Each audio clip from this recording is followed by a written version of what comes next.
École de la radio, c'est un atelier pratique en journalisme radio. C'est le département radio de l'école des médias. École des médias lui-même qui c'est l'école journalisme multimédia qui gagnait trois départements là-dedans. Il gagnait école de la radio, gagnait école de la télé et gagnait école de la presse. Donc, École des médias, c'est l'école qui est initiée en 2018 dans l'idée pour nous contribuer à la redynamisation de l'enseignement du journalisme en Haïti et dans l'idée tout pour nous capables de favoriser un enseignement de qualité et contribuer à la formation de la nouvelle génération de journalistes en Haïti.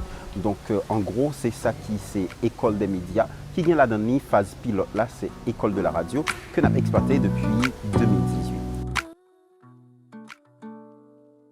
Nous choisissons commémorer centenaire de la radio parce que tout ça qui est accroît avec radio concerne nous directement. Parce que nous, c'est école de la radio.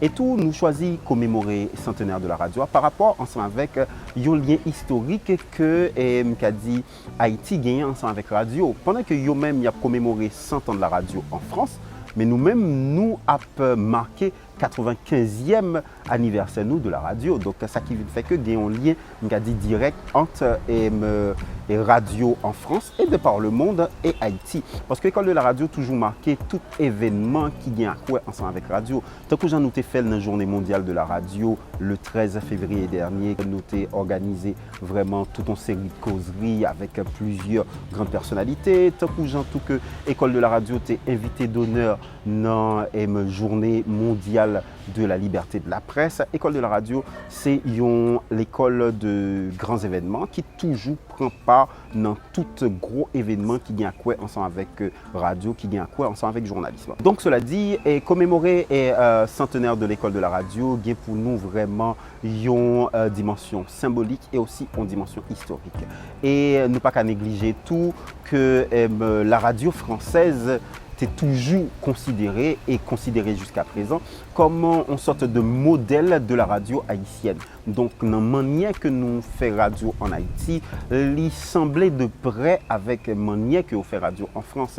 Et même, c'est parmi les premiers pays qui a fait radio, parce que nous connaissons que la radio a toute une histoire. Ça a commencé entre 1800 et jusqu'à 1900, parce qu'en 1897, il y a un premier test que Guillermo Marconi, qui est considéré comme père de la radio, fait. Donc c'est un test de connexion transatlantique qui va réussir en 1901, côté que monsieur va lier l'Europe et l'Amérique. Donc grâce à un premier essai vraiment réussi de connexion transatlantique par télégraphie sans fil.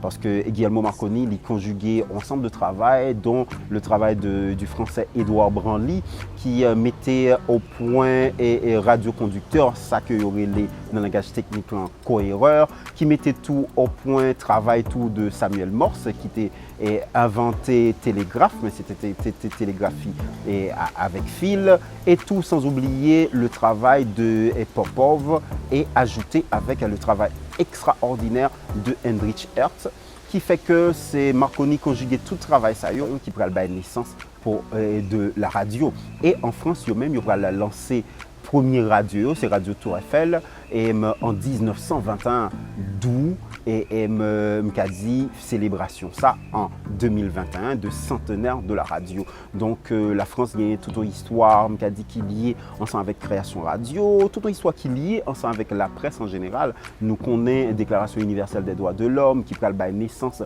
ensemble avec préposé pour la liberté de la presse. Donc c'est toute une dimension historique et dimension symbolique ça que célébration ça gagne pour nous et nous juger bon dans l'école de la radio pour nous fêter ça en grande pompe.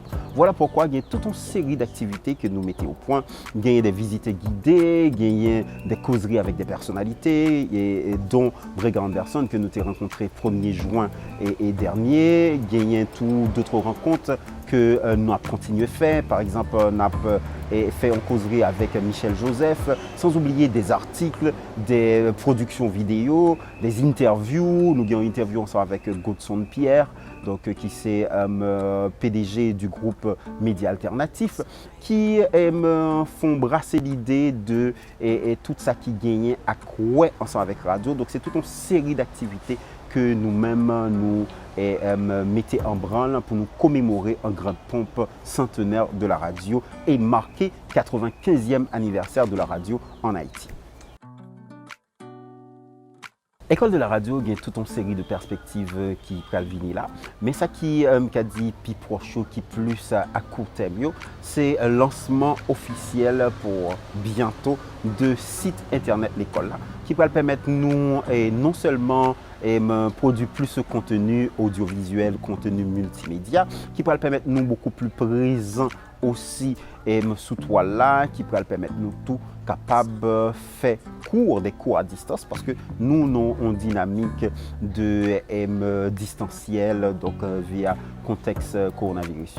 Et puis tout, l'école de la radio pourra inaugurer bientôt et un studio l'école là et puis l'école de la radio pourra lancer officiellement un podcast qui autour des problématiques de la presse en général. C'est autour de la presse que nous allons lancer officiellement qu'a fait avec étudiants l'école là. Donc tout est fin prêt. Nous avons gagné tout enregistrement qui fait pour nous lancer le premier numéro. Et École de la radio a organisé un grand séminaire 19-20 juin Cap Vinila avec Ralph Teddy Ewol, côté que nous allons parler autour du pratique du journalisme sur le terrain. Parce que on est aussi, le travail du journalisme, c'est aussi un travail de terrain. Donc nous jugeons bon pour nous offrir grand public là, un grand séminaire autour des pratiques du métier de journalisme sur le terrain avec moi-même, Rodli Saint-Iné et Ralph Teddy Ewol qui pral montrer qui gens pour capable vraiment faire métier ça dans la pratique et sur le terrain. Donc en gros, c'est ensemble de perspectives ça que nous gagnons. Sans oublier l'autre perspective à long terme que nous avons gagné pour nous capable de communiquer public là une prochaine fois. Merci.